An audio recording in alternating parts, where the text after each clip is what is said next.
Amém. Glória a Deus. Gente, o cura é cura para mim também, né? Glória a Deus. É tão bom e tão necessário, né? O cura não acontece só aqui, nas palestras. Ele acontece enquanto você está em comunhão, né? Ele acontece nas conversas, antes das reuniões começarem, depois que elas terminam. Ele acontece ali ao redor da mesa. E o cura tem sido para mim um lugar também de cura, de renovo, de avivamento, de unção liberada sobre a minha vida também. Estar com vocês é um privilégio, um presente muito grande. Glória a Jesus, porque a mão dele nos reuniu aqui e tem nos ensinado tanto. Às vezes as pessoas falam assim: Helena, você bate, hein? Eu falo assim: olha, mas eu sou a primeira que apanho. O ouvido mais perto da minha boca é o meu. E eu serei provada em cada uma das palavras que saem da minha boca. Eu serei provada em cada uma delas. Então, fica firme aí que eu fico firme aqui. Amém? Vamos, sem mais delongas, para a bendita palavra do Senhor. Abra sua Bíblia comigo no livro de 1 Crônicas, capítulo 21.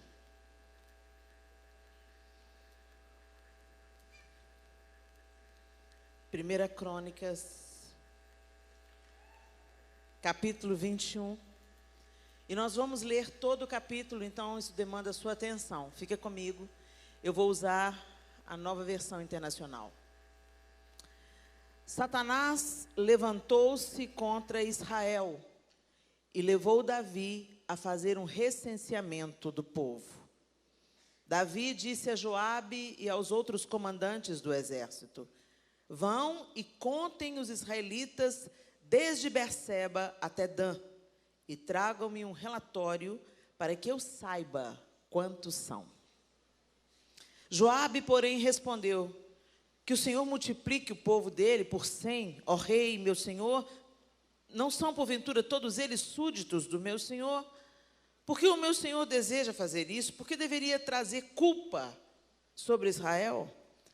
Mas a palavra do rei prevaleceu, de modo que Joabe partiu, percorreu todo Israel e então voltou a Jerusalém. Joabe apresentou a Davi o relatório com o número dos homens de combate. Em todo Israel havia 1.100.000 homens habilitados para o serviço militar, sendo 470.000 de Judá. Mas Joabe não incluiu as tribos de Levi e de Benjamim na contagem, pois a ordem do rei lhe parecia absurda. Essa ordem foi reprovada por Deus e por isso ele puniu Israel. Então Davi disse a Deus: pequei gravemente com o que fiz. Agora eu te imploro que perdoes o pecado do teu servo, porque cometi uma grande loucura. O Senhor disse a Gade, o vidente de Davi: vá dizer a Davi, assim diz o Senhor: estou dando a você 3 opções, escolha uma delas e eu a executarei contra você. Gade foi a Davi e lhe disse: assim diz o Senhor, escolha entre 3 anos de fome, 3 meses fugindo de seus adversários, perseguido pela espada deles, ou 3 dias da espada do Senhor. Isso é, 3 dias de praga com o anjo do Senhor assolando todas as regiões de Israel. Decida agora como devo responder àquele que me enviou. Davi respondeu: é grande a minha angústia. Prefiro cair nas mãos do Senhor, pois é grande a sua misericórdia, a cair nas mãos dos homens. O Senhor enviou assim uma praga sobre Israel, e 70.000 homens de Israel morreram. E Deus enviou um anjo para destruir Jerusalém. Mas quando o anjo ia fazê-lo, o Senhor olhou e arrependeu-se de trazer a catástrofe e disse ao anjo destruidor: pare, já basta. Naquele momento o anjo do Senhor estava perto da eira de Araúna, o jebuseu. Davi olhou para cima e viu o anjo do Senhor entre o céu e a terra, com uma espada na mão erguida sobre Jerusalém. Então Davi e as autoridades de Israel, vestidos de luto, prostraram-se com o rosto em terra. Davi disse a Deus: não fui eu que ordenei contar o povo? Fui eu que pequei e fiz o mal. Estes não passam de ovelhas. O que eles fizeram? Ó Senhor meu Deus, que o teu castigo caia sobre mim e sobre a minha família, mas não sobre o teu povo. Depois disso, o anjo do Senhor mandou Gade dizer a Davi que construísse um altar ao Senhor, na eira de Araúna, no Jebuseu. Davi foi para lá em obediência à palavra que Gade havia falado em nome do Senhor. Araúna estava debulhando trigo. Virando-se, viu o anjo, e ele e seus 4 filhos que estavam com ele se esconderam. Nisso chegou Davi, e quando Araúna o viu, saiu da eira e prostrou-se diante de Davi com o rosto em terra. E Davi lhe pediu: ceda-me o terreno da sua eira, para eu construir um altar em honra ao Senhor, para que cesse a praga sobre o povo. Venda-me o terreno pelo preço justo. Mas Araúna disse a Davi: considera o teu, que o meu rei, o Senhor, faça dele o que desejar. Eu darei os bois para os holocaustos, o debulhador para servir de lenha e o trigo para a oferta do cereal. Tudo isso eu dou a ti. O rei Davi, porém, respondeu a Araúna: não, eu faço questão de pagar o preço justo. Eu não darei ao Senhor aquilo que pertence a você, nem oferecerei um holocausto que não me custe nada. Então Davi pagou a Araúna 7 quilos e 200 gramas de ouro pelo terreno. E Davi edificou ali um altar ao Senhor e ofereceu holocaustos e sacrifícios de comunhão. Davi invocou o Senhor, e o Senhor lhe respondeu com fogo que veio do céu sobre o altar de holocaustos. O Senhor ordenou ao anjo que pusesse a espada na bainha. Nessa ocasião, viu Davi que o Senhor lhe havia respondido na eira de Araúna, o Jebuseu, e passou a oferecer sacrifícios ali. Naquela época, o tabernáculo do Senhor que Moisés fizera no deserto e o altar de holocaustos estavam em Gibeon. Mas Davi não podia consultar a Deus lá, pois tinha medo da espada do anjo do Senhor. Deus, essa é a tua palavra, e nós clamamos a ti que o Senhor nos ensine através dela, pelo poder do teu Espírito, e em nome de Jesus. Amém e amém. Quando eu li esse texto, eu estava preparando uma mensagem e esse texto me veio. Não era ele que eu estava procurando, e me veio a lembrança desse recenseamento. E às vezes você pode ter escutado o texto e não ter feito nenhum sentido para você. Mas como assim? Por que Deus ficou tão irado com Davi só porque ele estava contando o povo? Na verdade, não era o recenseamento em si que era o problema. O próprio Deus já havia ordenado em outras ocasiões que o recenseamento fosse feito, que o povo fosse contado. Então não é o fato do povo ser contado. O problema era a motivação do coração de Davi por trás dessa contagem. Ele estava contando o povo porque ele queria medir o seu poderio. Ele queria saber o tamanho do seu exército. Ele queria saber o tamanho da sua influência, do seu poder e daquilo que ele poderia estabelecer, como se as vitórias que Davi havia conquistado até aquele momento viessem da força do seu exército e não da bondade, misericórdia e da mão do Senhor sobre Israel. Então a reprovação de Deus não era o fato de haver uma contagem, mas o fato daquela contagem ser motivada pela vaidade do coração de Davi. E pela ilusão de Davi, pela pretensão de Davi de imaginar ou de querer saber o poder que ele tinha. Eu achei tão interessante esse número, né? 1.100.000 é justamente o número de seguidores que eu tenho no Instagram. E às vezes a gente se acha tão importante de acordo com o número de seguidores que a gente tem no Instagram. E as pessoas dizem isso para a gente: uau, 1.100.000? Fulana já te passou. E assim, Satanás vai estendendo o seu reino. na terra, pela disputa, pela vaidade e pelas coisinhas. Ninguém tropeça em montanha, gente. A gente tropeça, são em pedras pequenas. É em pedra pequena que a gente tropeça. Agora você pensa, o homem segundo o coração de Deus, quantas vitórias. E é tão curioso que se você voltar na página da sua Bíblia aí, a gente vai vendo, vamos lá, volta aí, vai lá no texto do 17. Olha, lá em 1 Crônicas 17, o título aqui na minha Bíblia é A Promessa de Deus a Davi. Depois vem o subtítulo aqui, a oração de Davi, querendo trazer o tabernáculo, trazer a Arca da Aliança. Depois, no capítulo 18, as vitórias militares de Davi. Olha que interessante. Aí você vai para o capítulo 19, a guerra contra os amonitas. Davi venceu. Depois você vai no 20, a conquista de Rabá. Davi venceu. Guerra contra os filisteus. Davi venceu. E aí, foi fazer o quê? Contar o seu poder. A soberba precede a ruína. E ele tinha muitos motivos de estar soberbo. Deus tinha promessas. Deus tinha falado com ele que aprovava ele. E só vitória, e só vitória, e só vitória. E você pensa que o seu período de vitória pode ser a aprovação de Deus sobre você e que está tudo bem. Olha, não confie nas suas vitórias, porque em períodos de vitórias, muitas vezes a gente abaixa a guarda e nos tornamos vulneráveis ao nosso inimigo, que trabalha na cobiça do nosso coração.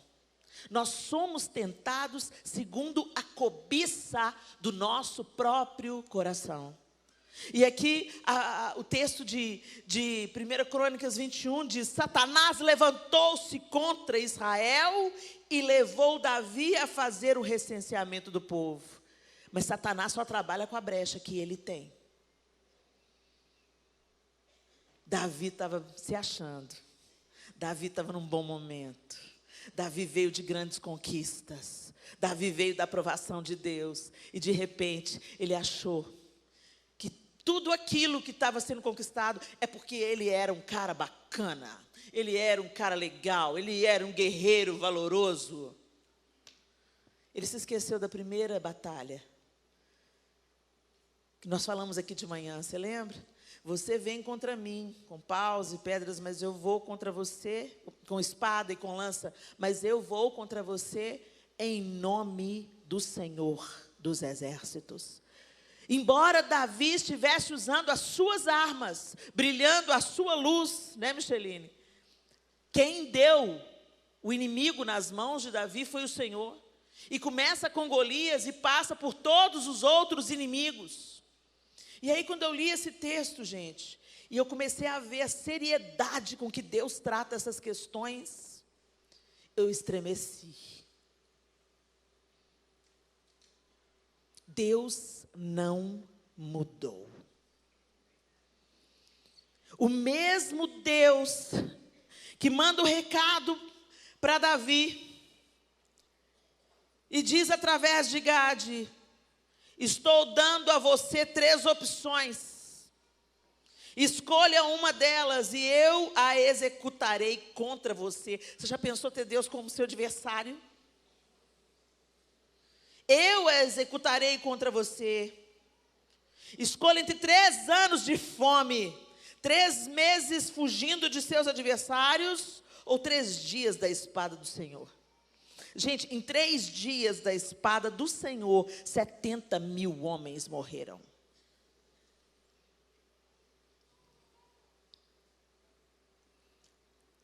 Esse é o mesmo Deus que está sentado no trono hoje. Helena, por que você está falando isso? Porque nós nos esquecemos. Nós nos esquecemos de quem Deus é. E o nosso temor afrouxou. Nós vamos tomando a nossa vida e vamos levando a nossa vida da maneira que a gente quer. E a gente acha que Deus está nos abençoando. Porque tudo está indo normalmente. Tudo está indo de acordo com os seus planos. Será que Deus está nos aprovando? Gente, eu tenho a plena convicção de que nós não somos destruídos por causa de Jesus. Todos os dias as misericórdias se renovam sobre nós e elas são a causa de nós não sermos consumidos. Quando Deus olha para o planeta Terra, Ele olha através da cruz de Cristo. Mas não é para a gente banalizar a graça. Nós passamos a usar o discurso da graça para afrouxar no temor.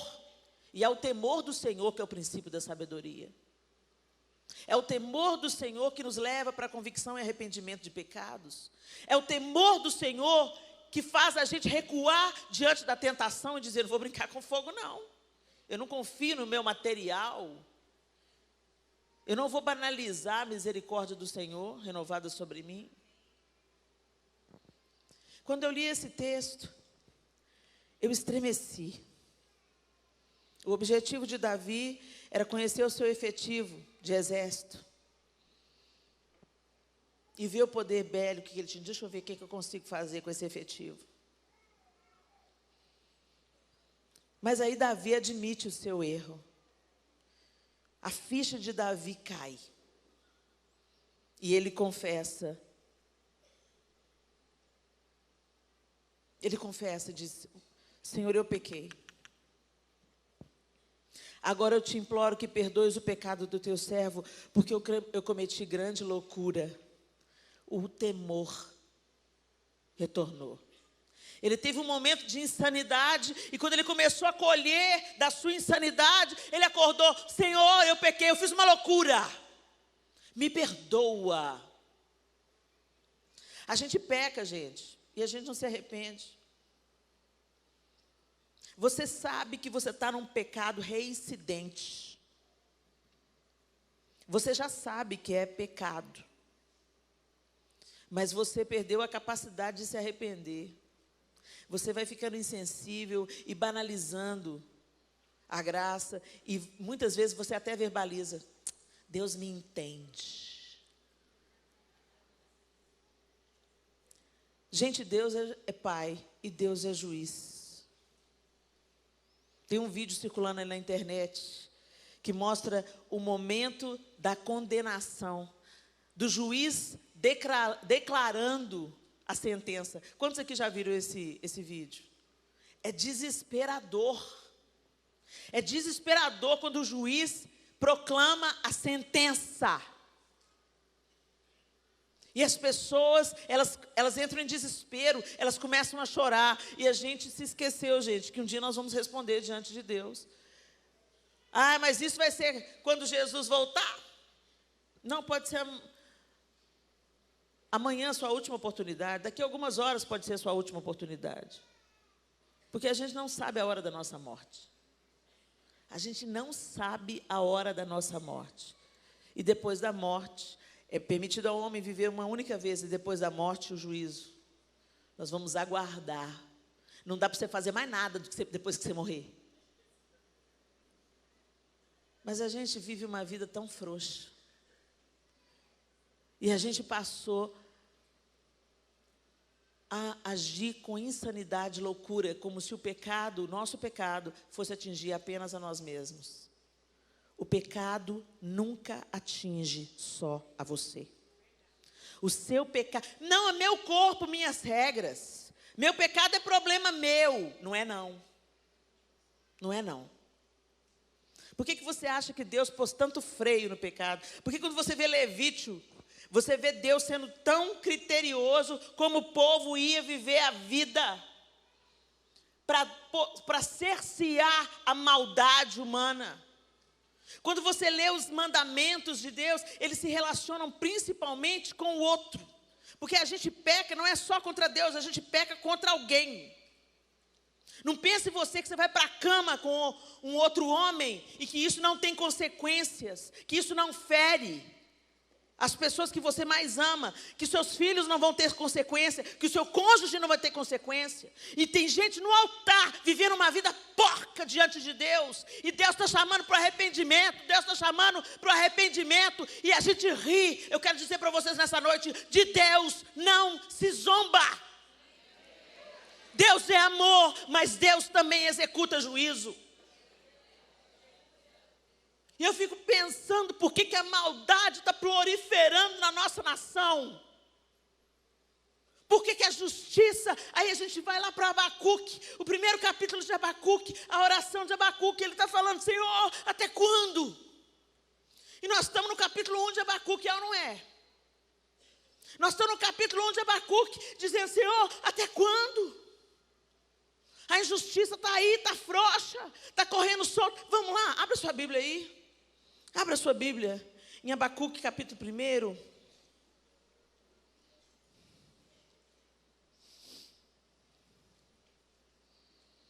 Até quando, Senhor, clamarei por socorro sem que tu ouças? Até quando gritarei a ti violência, sem que tragas a salvação? Porque me fazes ver a injustiça e contemplar a maldade? A destruição e a violência estão diante de mim, a luta e conflito por todo lado. Por isso a lei se enfraquece e a justiça nunca prevalece. Os ímpios prejudicam os justos e assim a justiça é pervertida. Nós estamos no capítulo 1 de Abacuque.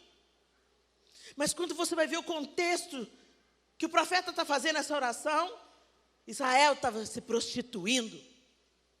Israel fazia o que queria fazer. E Deus executa juízo sobre Israel. E vem a resposta do Senhor, a partir do verso 5 do capítulo 1. Olhem as nações e contemplem-nas. Fiquem atônitos e pasmem. Pois nos seus dias farei algo em que não creriam, se a vocês fosse contado. Estou trazendo os babilônios, nação cruel e impetuosa, que marcha por toda a extensão da terra, para apoderar-se de moradias que não lhe pertencem. É uma nação apavorante e temível, que cria a sua própria justiça e promove a sua própria honra. Seus cavalos são mais velozes que os leopardos, mais ferozes que os lobos no crepúsculo. Sua cavalaria vem de longe, seus cavalos vêm a galope, vêm voando como ave de rapina que mergulha para devorar. Todos vêm prontos para a violência. Suas hordas avançam como o vento do deserto e fazem tantos prisioneiros como a areia da praia. Menosprezam os reis e zombam dos governantes. Riem de todas as cidades fortificadas, pois constroem rampas de terra e por elas as conquistam. Depois passam como o vento e prosseguem. Homens carregados de culpa, que têm por Deus a sua própria força. Deus estava mandando os babilônios para executar juízo sobre o seu povo. E a gente pensa, por que está acontecendo isso no Brasil? Porque nós estamos brincando de ser crente, mas Satanás não está brincando de ser Satanás. A gente não ora. Jejum é uma prática fora de moda. Sendo que Jesus falou, não, os meus discípulos não precisam jejuar, porque o noivo está com eles. Mas virão dias que o noivo será tirado, e então jejuarão. A gente usa a fé para o nosso próprio prazer. Nossas igrejas se tornaram em clubes sociais tantas vezes. Convoca para um show gospel, lota. Vem para o congresso, lota. Convoca para 5 horas da manhã, oração intercessória pela nação, vem meia dúzia.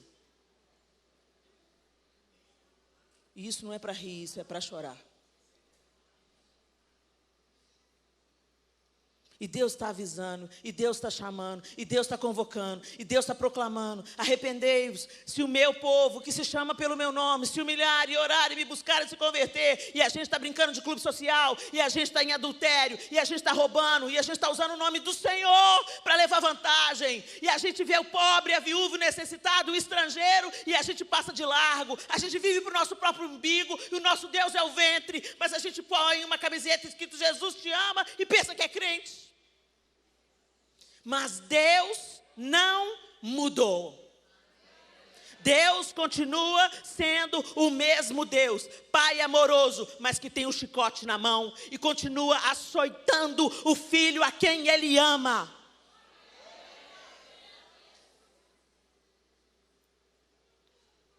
Eu fico vendo como a igreja ocidental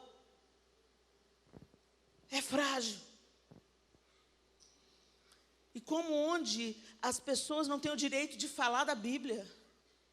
Como elas estão passando por todo tipo de atrocidade. O Mário Freitas, há um tempo atrás, ele postou um testemunho, um vídeo, que ele foi para uma cidade, para um país aí, um desses estão aí, Uzbequistão, Afeganistão, não sei o que estão, foi para um desses países aí, onde o evangelho é proibido. E um ex-muçulmano estava lá com uma escola teológica e chamou o Mário Freitas. Mas para o Mário Freitas ter o direito de ministrar a palavra, ele era torturado.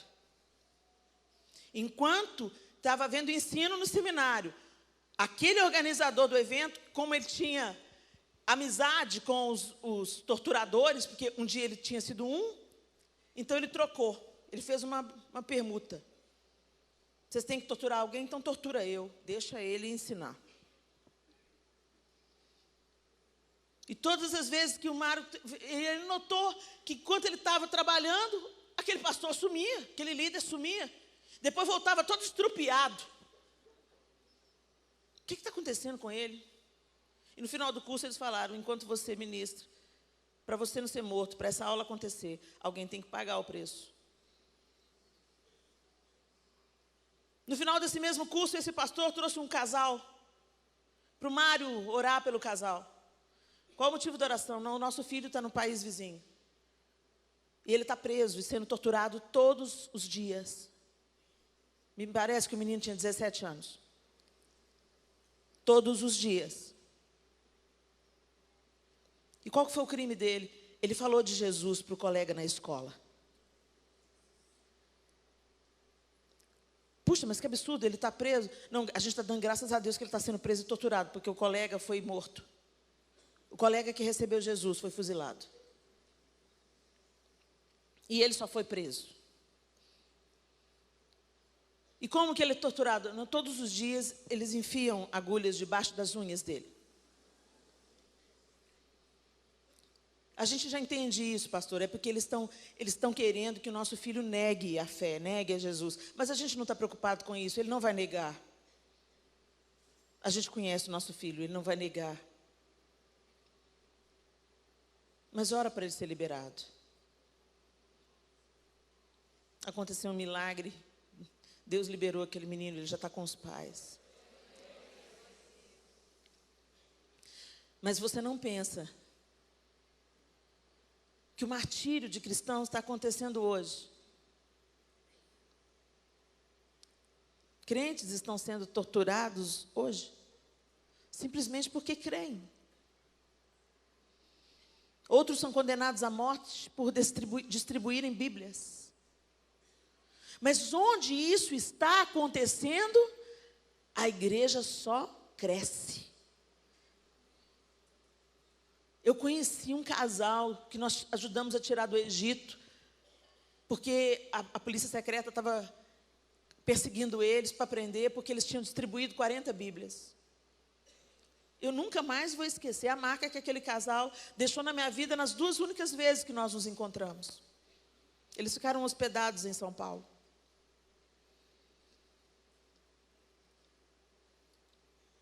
Ela tem um câncer. E quando ela chegou no Brasil, aquele câncer voltou a crescer. E ela falou, tenho que voltar. E a gente, não, você tem que se tratar. Você tem que se tratar. Ela, não, ele só voltou a crescer porque eu estou fora da vontade de Deus. Ele só cresce quando eu estou fora da vontade de Deus. Vocês aqui têm praças, têm pastores, têm igrejas, têm Bíblias. Vocês, o símbolo da nação de vocês é o Cristo Redentor. De braços abertos sobre o Brasil. Vocês não precisam de mim aqui. Eu preciso de voltar. Mas vocês vão ser presos. Mas o que tem?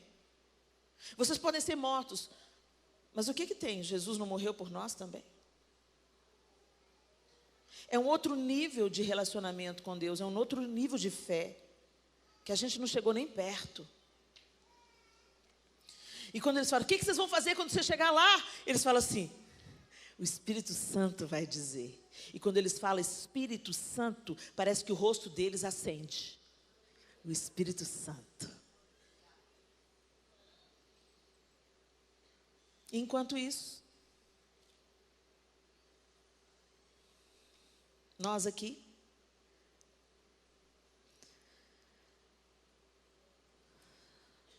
às vezes a fornalha tem que ser sobremodo aquecida, para a gente enxergar o quarto homem na fornalha.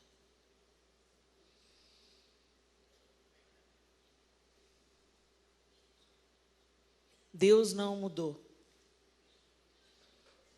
Deus continua abominando o pecado, abominando a vaidade. As pessoas hoje, elas vêm para a igreja, frequentam a igreja e não mudam de vida, porque elas acreditam numa graça sem juízo. Elas acreditam, Deus me entende. Deus sabe que eu sou limitado, Deus sabe que eu não consigo. Não é apresentado a elas um evangelho de renúncia, de morte para si mesmo, onde ela vai encontrar a vida. É apresentado aquele, todo mundo para dentro. Já perguntaram para Meryl Streep, uma atriz tão famosa, o que você diria se você fosse Deus? Se você fosse Deus, o que você diria para a humanidade? E a Meryl Streep respondeu, todo mundo para dentro. Mas não é isso que Deus vai falar não, gente. Não é isso que a palavra dele diz que ele vai falar, não. Porque de fora ficam os imundos, e os adúlteros, e os efeminados. Deus não mudou. E os mentirosos. Às vezes a gente acha que o pecado do outro é mais feio, porque é um pecado sexual. Deixa eu te falar. Para Deus, não. Então, para de tolerar essa sua vida de mentira. Para de tolerar essa fofocaiada que você vive envolvido nela. Para de tolerar a maledicência. Para de tolerar o julgamento da vida do outro, o bisbilhotar a vida do outro. Para de cobiçar o que o outro tem, porque isso também é pecado.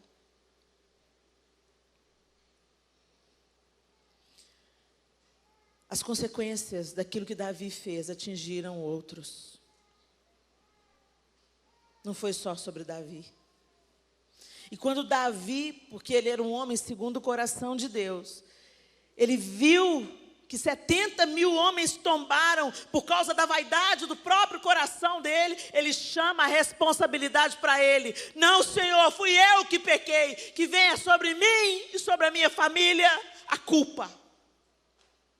Mas a gente continua igual o homem e a mulher no jardim, um culpando o outro. Ah, foi a mulher. Ah, foi a serpente. Ah, é porque eu fui abusado quando eu era criança. Não, é porque, sabe, a gente vai justificando o nosso pecado, pondo a culpa nos outros. Olha, o outro pode ter culpa sim, mas Jesus entrou na equação e Ele nos habilita a uma nova vida. E Ele te cura, e Ele te fortalece, e Ele te ama para que você, tendo a graça de Deus sobre a sua vida, você reaja e não mais viva e entregue a cobiça do seu coração e ao desejo da sua carne.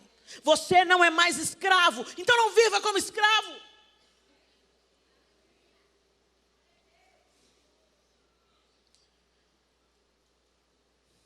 Davi assume o seu pecado nos versos 16 e 17. E depois Davi muda de atitude.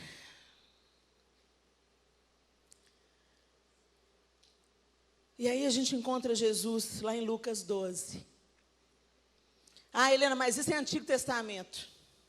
Jesus veio na parada. E aí mudou tudo, mudou a perspectiva, veio a graça, veio o sangue de Jesus e mudou tudo, graças a Deus. Se não tinha sobrado nada, a gente era tudo churrasquinho. Mas aí lá em Lucas 12, no capítulo 4, no versículo 4 e 5, ele diz assim: eu digo a vocês, meus amigos, não tenham medo dos que matam o corpo e depois nada mais podem fazer. Mas eu mostrarei a quem vocês devem temer. Temam aquele que depois de matar o corpo tem poder para lançar no inferno. Sim, eu digo a vocês, a esse vocês devem temer. Vocês acham que Jesus estava falando de quem? Vocês acham que Jesus estava falando de quem?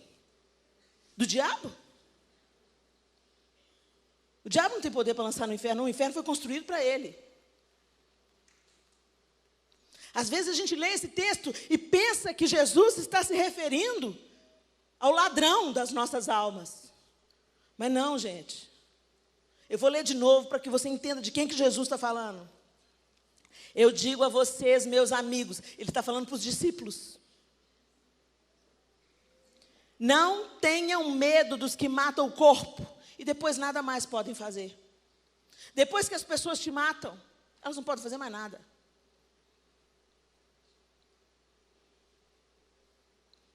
Naquele período, cristãos estavam sendo executados.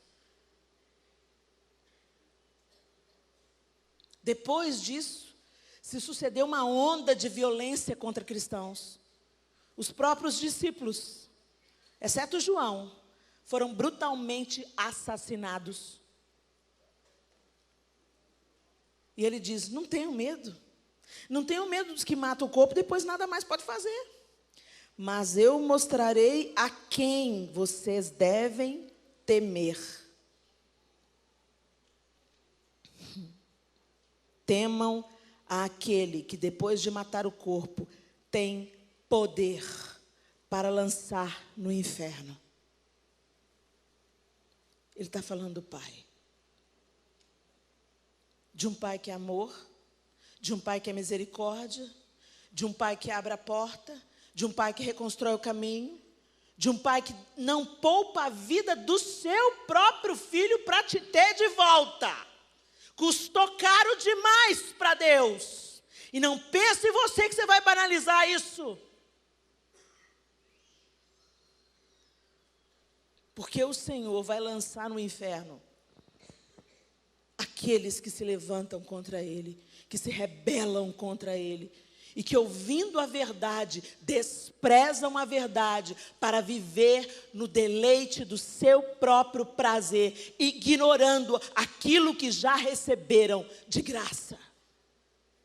De Deus não se zomba. O temor do Senhor é o princípio da sabedoria, e o conhecimento do santo é entendimento. Provérbios 9:10. O temor do Senhor é o princípio da sabedoria. Todos os que cumprem os seus preceitos revelam bom senso. Ele será louvado para sempre. Salmo 111:10. Apocalipse 14:6. E vi outro anjo voar pelo meio do céu, e tinha o evangelho eterno para o proclamar aos que habitam sobre a terra, e a toda nação, e tribo, e língua, e povo, dizendo com grande voz: temei a Deus e dai-lhe glória, porque é vinda a hora do seu juízo, e adorai aquele que fez o céu, e a terra, e o mar, e as fontes das águas. Ele é grande, Ele é excelso, Ele é supremo, Ele é maravilhoso. Sim, Helena, e Ele é nosso Pai. Sim, e Ele é um Pai zeloso, um Pai amoroso. O João é um Pai amoroso. O João põe os nossos filhos no colo. O João brinca de lutinha. Mas tem uma reverência. Os nossos filhos não podem fazer o que querem com o João. Tem uma hora que o João só olha e eles sabem: a brincadeira acabou. Agora é meu pai. O pai é amigo. O pai é provedor. O pai é misericórdia. Mas o pai também é disciplina. É limite. É correção. E graças a Deus quando Ele corrige. Porque quando Ele corrige, ainda há esperança. Pior é quando Deus nos entrega a nós mesmos. Ele tira a mão e nos entrega a Satanás. E aí a gente perde a capacidade de se arrepender. E a gente vai se revolvendo no próprio vômito. Temei a Deus e dai-lhe glória. Temei a Deus, temei a Deus, temei a Deus. Nós perdemos a reverência, banalizamos a graça, e a gente leva as coisas de Deus na brincadeira. E quando eu me deparei com esse texto, gente, no dia em que eu me deparei com esse texto, eu estremeci. Porque eu vi Deus amoroso, Deus que levantou Davi, Deus que ungiu Davi rei, Deus que lutou as batalhas por Davi, Deus que chamava Davi um homem segundo o meu coração. Mas quando Davi saiu da linha, pode escolher com que vara que você vai ser corrigido, porque você vai ser corrigido.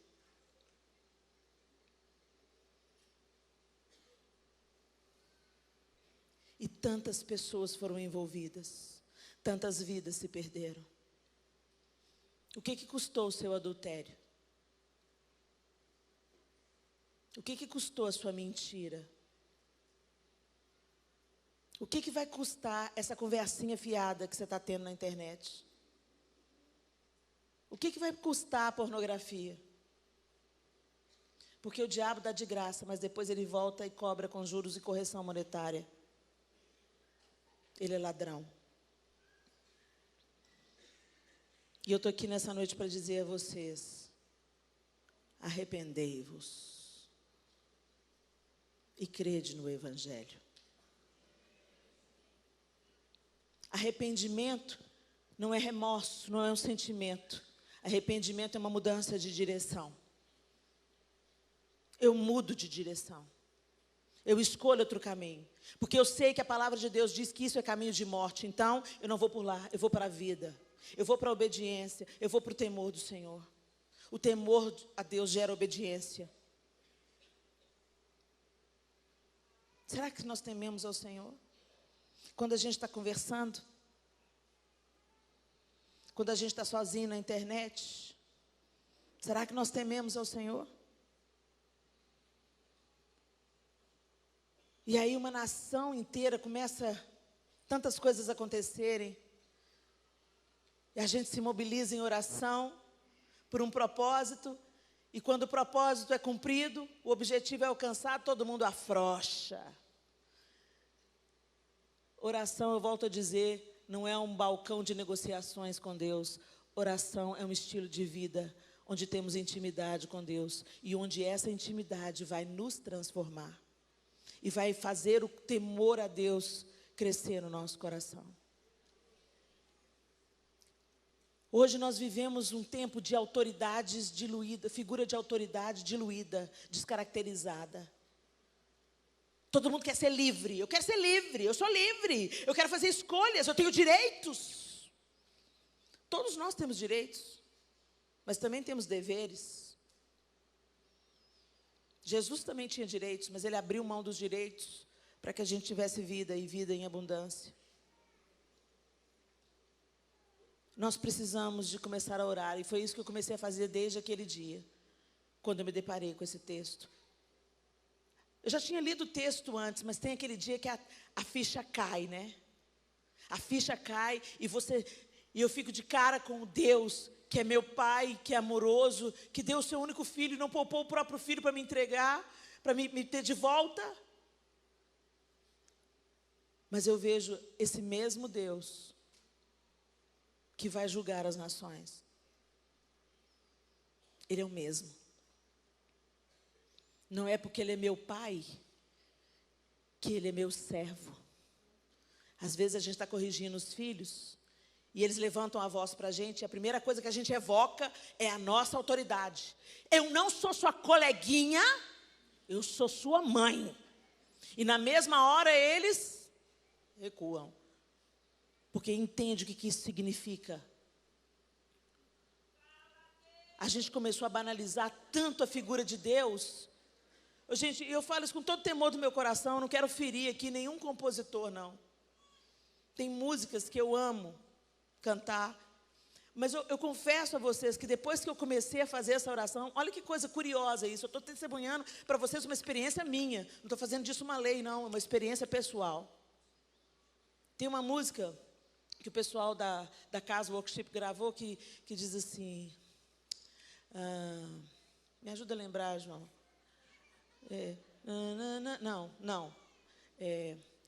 Na formação das nuvens tem você, né? Lembra dessa música? Ouço o sussurro na brisa que vem do amanhecer, na dança do mar, ouço a sua voz ecoar, e ao teu posso ver criar a vida. Aleluia,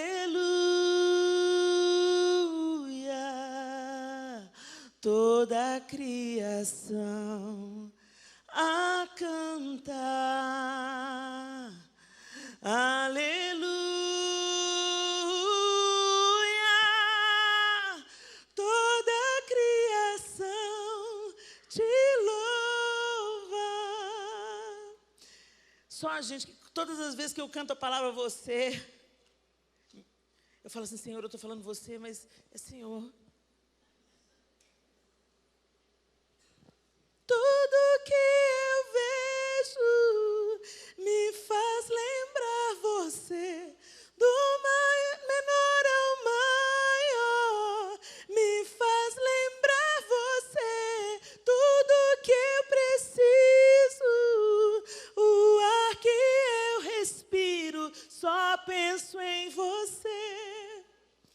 Oh, aleluia. É uma declaração de amor. Mas todas as vezes que eu falo a palavra você, me vem uma santa reverência. Eu me imagino falando você assim, você. Não é você. Somos íntimos.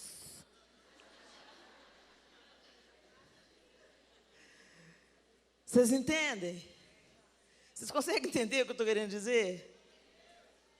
Eu sou íntima do meu pai, graças a Deus eu tenho meu pai vivo. Mas eu não chego lá e falo assim, e aí, GG? Como é que tá? E aí, velhão? Não. Eu beijo ele e falo, ei, paizinho, ei, papaizinho, ei, papaizinho. Bença, pai. Reverência. E a palavra de Deus diz, o temor do Senhor é o princípio do saber. Temor não é medo, não, gente. Sabe o que o dicionário diz que é temor? Deixa eu falar para vocês aqui, para vocês entenderem o que a Bíblia diz. Segundo o dicionário, temor é receio do que pode fazer mal, medo. Primeiro conceito. Segundo conceito, reverência profunda, devoção. Terceiro conceito, rigoroso cumprimento, zelo. 3 conceitos. O primeiro fala de medo. E os outros falam de reverência profunda, devoção, rigoroso cumprimento, zelo. Nós precisamos de pedir ao Senhor para aumentar no nosso coração o temor, a santa reverência, o zelo. Quando a gente vai no Muro das Lamentações em Jerusalém, eu fiquei observando aqueles judeus, eles vão fazer as suas orações num muro. Eles esperam o Messias. E o Messias já veio. E eles não reconheceram. Então eles vão naquilo que restou do templo.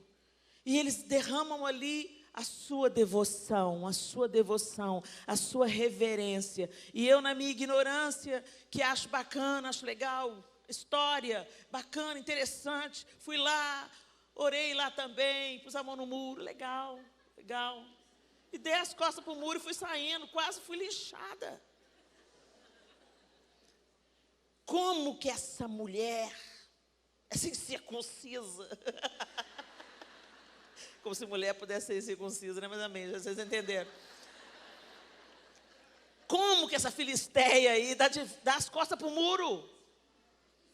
Aí eu fui observar, porque eu vi a cara brava da judia. Ela falou uma coisa comigo em hebraico, graças a Deus que eu não sabia hebraico, que eu acho que foi um xingamento.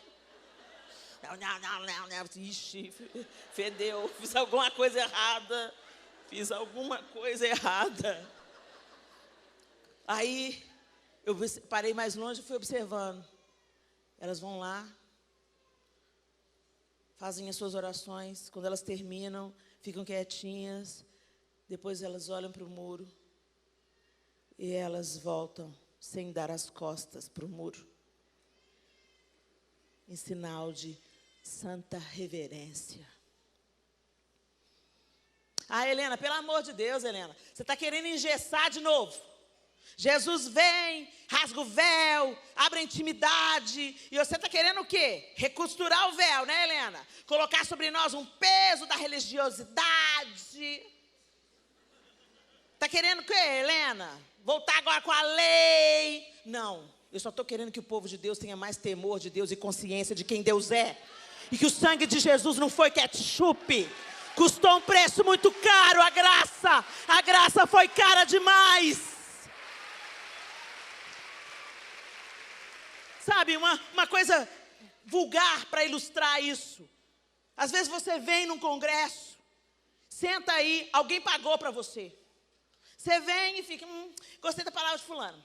Não gostei da palavra de ciclano, não. Essa música não está boa, não. Não é quente aqui, né? Nossa, gente, por quê? Sabe por quê? Porque não te custou nada, né? Mas às vezes a pessoa que pagou para você, deixou de pagar para si mesmo para você estar aqui. Só tinha dinheiro para isso. Sabe, a gente não valoriza quando a gente não paga. E isso na nossa cultura brasileira, isso ainda é mais evidente. Veio de graça e a gente acha que tudo tem que vir de graça. Eu estou fazendo femininas pelo Brasil, eu cobro R$40, porque a igreja que me hospeda não paga nada. Eu financio as nossas passagens e depois de tudo do mote a gente faz uma oferta missionária. De tudo que for recolhido a gente vai abençoar algum ministério. Isso eu não vou fazer propaganda não, porque isso quem tem que saber é Deus. Mas o fato é que as pessoas nascem, irmã, recebeu de graça dai. Só, a palavra eu recebi de graça, apesar de que livro, seminário, custa dinheiro. Livro, seminário, professor, curso, custa dinheiro. Mas não, isso aí a gente passa. Mas avião não é de graça. Comida não é de graça. Locação de cadeira não é de graça. Aluguel de painel não é de graça. Mas a gente está tão acostumado a ter as coisas de graça que a gente pensa que custou barato. Nunca é de graça, gente. Deixa eu falar para vocês. Nunca é de graça. Tudo que você recebeu de graça, alguém pagou o preço. Até a sua salvação, alguém pagou o preço. O preço mais caro desse mundo. Nunca é de graça. Pode ser de graça para você, mas alguém está financiando. Se um evento é de graça, alguém está pagando para eu vir de Belo Horizonte. Alguém está pagando o meu hotel, alguém está pagando a minha comida, alguém está ofertando na minha vida. Não é de graça. E a gente tem que entender isso. Que Deus deu. Mas não foi fácil. Não foi barato. Não foi vulgar. Que Jesus derramou a sua vida. Mas não foi fácil, não foi barato, não foi vulgar.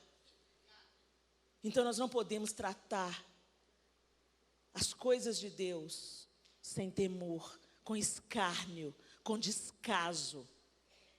E banalizar o pecado e eleger uma vida de pecado voluntário, pensando que vai ficar por isso mesmo. Eu estou te alertando. Se você quer se revolver no pecado, aguenta aí, porque as consequências vêm. Você está me amaldiçoando? Não, eu não estou te amaldiçoando, não. Não precisa.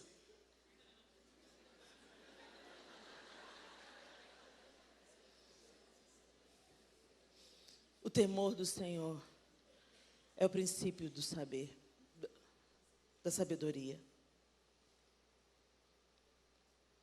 O anjo estava sobre Jerusalém com a espada erguida. Deus estava disposto a destruir Jerusalém. Mas ele diz, basta. Davi já entendeu. Agora vem, Davi. Vem para o arrependimento. Oferece sacrifícios. Hoje você não precisa mais oferecer sacrifícios, mas dobre os seus joelhos e invoque o sangue de Jesus sobre a sua vida. E fale com o Senhor, Senhor, me perdoa, porque voluntariamente eu tenho falado mal dos meus irmãos, voluntariamente eu vivo na pornografia, voluntariamente eu tenho conversas e adultérios virtuais, voluntariamente eu fui para a cama com outra pessoa que não o meu marido, voluntariamente eu tenho levado vantagem, eu tenho uma balança enganosa, eu tenho negócios escusos, voluntariamente eu tenho escolhido o pecado. E eu te peço, Senhor, aumenta o temor no meu coração, porque eu não quero me divorciar do Senhor. Eu não quero ser contado com os que ficam do lado de fora. Mas, Senhor, em Teu nome profetizamos, em Teu nome expelimos enfermos e curamos demônios. Você está dando nó em pingo d'água, está até curando demônio. Você entendeu, né? Em Teu nome profetizamos, em Teu nome curamos enfermos, expelimos demônios.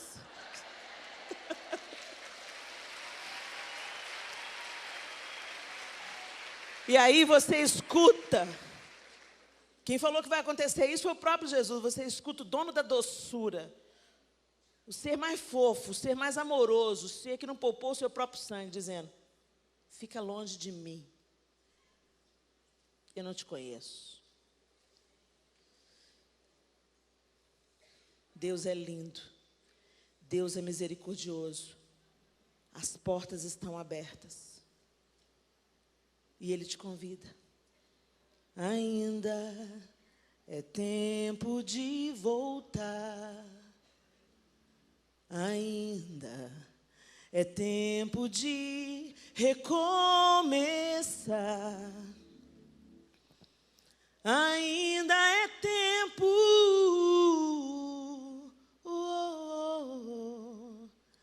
ainda é tempo. Retoma de onde houve um abalo. Retoma de onde houve uma queda.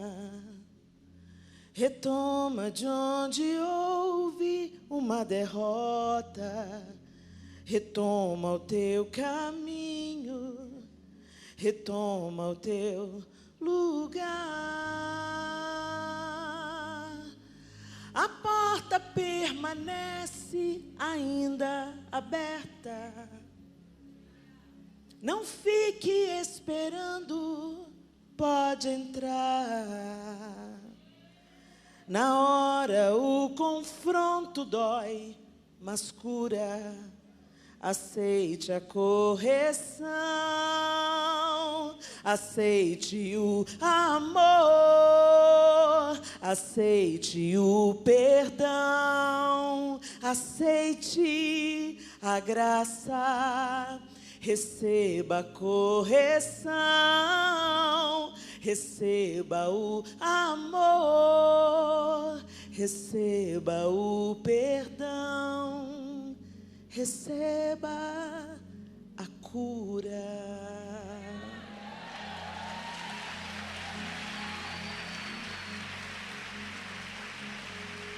Volta. Recomeça. Se arrependa.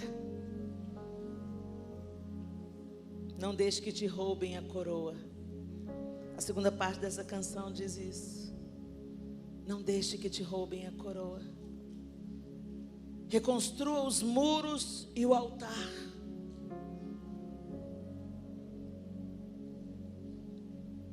Eu comecei a orar depois desse dia.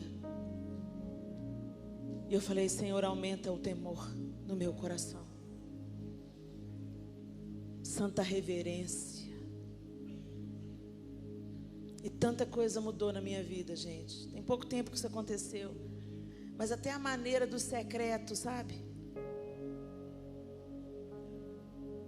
Eu sinto Ele mais perto. Não banaliza. Não se acostume com a presença de Deus. Quando Davi foi buscar a arca, eles foram buscar a arca alegremente. Eles queriam de novo a presença de Deus no meio deles. E a arca tinha ficado muito tempo lá em Obed-edom. E a arca já ia caindo. Uzá foi impedir que a arca caísse. E morreu. Porque tocou na arca. Deus não mudou. Ele é misericórdia, Ele é graça, Ele é amor. Ele já provou, Ele deu seu Filho. E Ele abriu um novo e vivo caminho. E você pode se relacionar com Deus. Mas no nosso relacionamento com Deus, a gente não pode se esquecer que Ele é isso tudo. É Pai, é misericórdia, é graça, é amor. Mas é Deus. É Rei. É soberano. Assentado em um alto e sublime trono. Digno é o Cordeiro que foi morto de receber o poder e a riqueza e a sabedoria, força, honra, glória e louvor. Porque foste morto e com teu sangue compraste para Deus os que procedem de toda tribo, língua, povo e nação.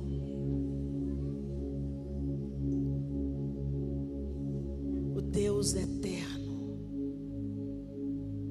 continua sendo eterno. Nós somos como fumaça, como a névoa, como a erva, mas Ele reinará eternamente. Digno é o Cordeiro. Aninha, vamos terminar esse cura dizendo ao Senhor: Santo, Santo, Santo, Deus Todo-Poderoso, que era e é e há de vir. Que o temor do Senhor seja imprimido nos nossos corações e nunca se aparte de nós, em nome de Jesus.